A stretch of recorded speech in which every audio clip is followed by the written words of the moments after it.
Sup guys, this is Rampage here, bringing you my first doubleheader, and they're both against my rival Ibebeast. And he won both of them, and I'm kind of disappointed about that, but they were still pretty fun. And our overall record now is like 5-4 or 6-4 or something like that. So he said we're rivals. So yeah, anyway, to the battle. He's out in his room, and I'm out in my fortress. I go for the EQ trying to break this up, but I don't. And this is his sword stance, substitute sword stance, Brutloom, which is very dangerous. It has substitute sword stance, mock punch, and facade. And he goes for like all sword stances, and I didn't know he had facade at this point. And I thought he probably had seed bomb. Yeah, so he's going to just keep going for the sword stances and the substitutes. And yeah, now he goes for his last sword stance. And I'm gonna go for the T-ball, and yeah, that last one's a crit, but that really didn't matter. So I'm gonna go for the he's gonna go for the facade now. That's gonna take me out. I had no clue he had that move, but now it's just deadly. I probably should have stayed out at Fortress from the start and not switching to Claydol, but well, yeah, I'm just a noob like that. So now I'm going to go out into my Blaziken. He's going to go for the mock punch, and that will obviously take me out. See, I wish I had a focus sash on this team at this point. Now I go out into my what's this thing called, Togekiss, and he's going to take me out, take that out with facade. And he said he wanted me to record this, and I said no because it has to be at least a 3-0 on each side. And he said, fine, well, I'll make it a 3-0. I'll let you accidentally kill 3 of my Pokemon. So I'm like, that's boring. So we're going to just have to have another battle after this. I'll post it if you want, but we're still just going to have another battle. And so, yeah, that's what happened. I go out to Vaporeon, and he's just going to Ice Sharp, and he said he's banned it, so he can't switch or whatever. And now I'm just going to go for the Surf, finish him off. If you just want to fast forward the video to the second battle, which is better than this one, feel free. So now he's going to go into his Electivire, and he's going to go and use Thunder Punch, take out my Vaporeon. So yeah, he takes out my Vaporeon. Now I think I go into Porygon Z. Yeah, I go into Porygon Z. I go for the Tri-Attack, Adaptability, Stab, Life Orb. Yeah, it's going to take it out. So yeah, I take out the Electivire, and now he goes into his stupid gay Bliss. These things are so freaking queer. You should use a Chansey instead. But anyway, I'm just gonna go for the Nasty Plots because I already know these things have stupid special defense. So and he's just gonna set up some rocks, and I'm just gonna keep going for this Sword Stance. I mean, not Sword Stance, Nasty Plots too.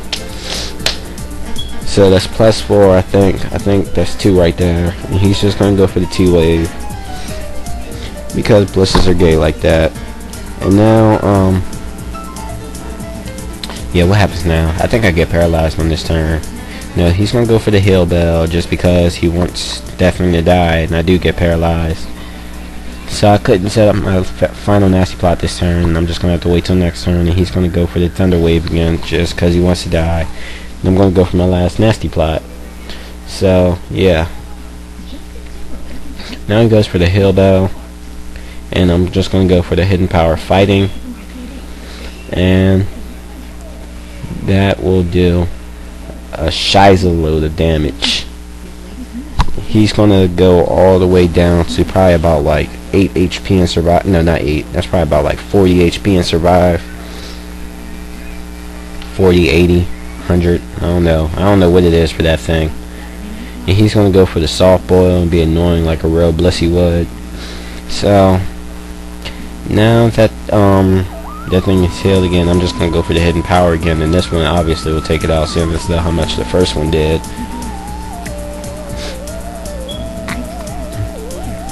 So now he has that thing taken out.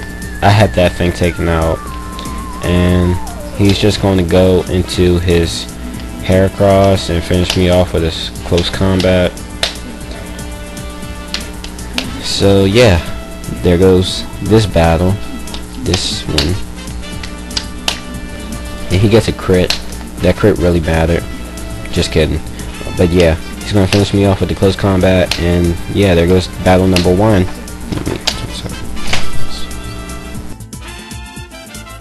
So now here's the second battle against Ibebeast, and this one was a little bit better.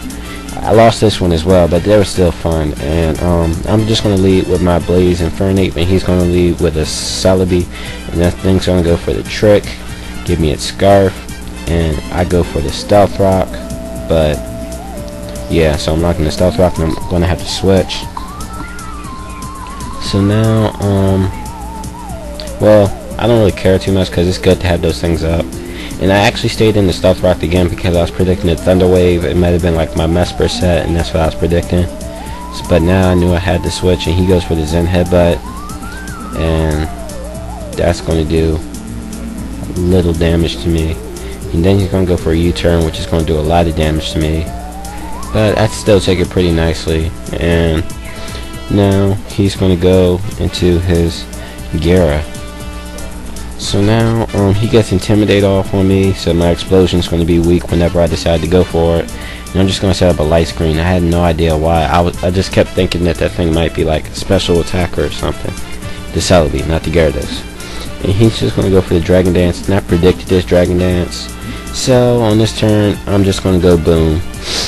I'm going to take out the Gyara. Gyara, and I'm not going to take it out actually. It's going to almost take it out, which is pretty actually good. So now, what do I do now? So now I'm going to go into my Infernape, and I'm pretty sure that U-turn would be able to take it out, so I just go for close combat. And that obviously will take it out, stab and all, from Infernape with like this much, with like a little bit of HP. Yeah, it's going to take it out. So now he's going to go into his Zapdos, and that's going to take nice damage from Stealth Rocks. So I'm going to be forced to switch into my Clefable, and I'm going to live the Thunderbolt quite nicely due to Clefable's nice special defense and the light screen. And I was predicting a bulky Zapdos when I saw the leftovers, and so yeah, he goes out into his Metagross, and I go for the trick. So that is perfect because now his Metagross is burned. So that's just great. Now he has a burned Metagross, and I'm just going to take a switch back into Infernape, and he's going to go for the Meteor Mash, and that won't do too much because of the burn and resistance and all. And I go for the Overheat, but I probably should have gone for the close combat.